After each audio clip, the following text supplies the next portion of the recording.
আসসালামু আলাইকুম। আমি মোহাম্মদ সজীব চৌধুরী, একজন দৃষ্টি প্রতিবন্ধী শিক্ষার্থী।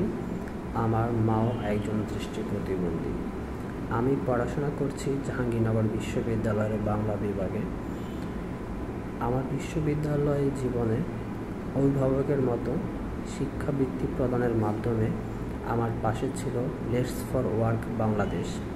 তাদের অকৃত্রিম সহযোগিতা আমার বিশ্ববিদ্যালয়ের পথ চলাকে অত্যন্ত সুগম ও সহজ করেছে। তাদের সহযোগিতার ফলেই গত 27শে জুলাই 2024 তারিখে আমার অনার্স চূড়ান্ত পরীক্ষার ফলাফল প্রকাশ হয়েছে। সেখানে আমি 3.13 অর্জন করেছি।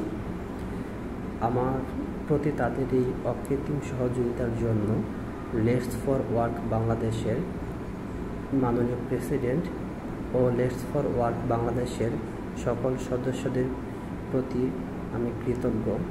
সামনে আমার মাস্টার্সের ভর্তি, আমি আশা করি লেটস ফর ওয়ার্ক বাংলাদেশ আমাকে মাস্টার্সের ভর্তি এবং পড়াশোনার ক্ষেত্রে পুনরায় শিক্ষাবৃত্তি প্রদানের মাধ্যমে সহযোগিতা করবে এবং পাশে থাকবে। তারা যেন আমার বিষয়টি পুনরায় বিবেচনা করে, সেই জন্য আমি তাদের কাছে অনুরোধ করছি।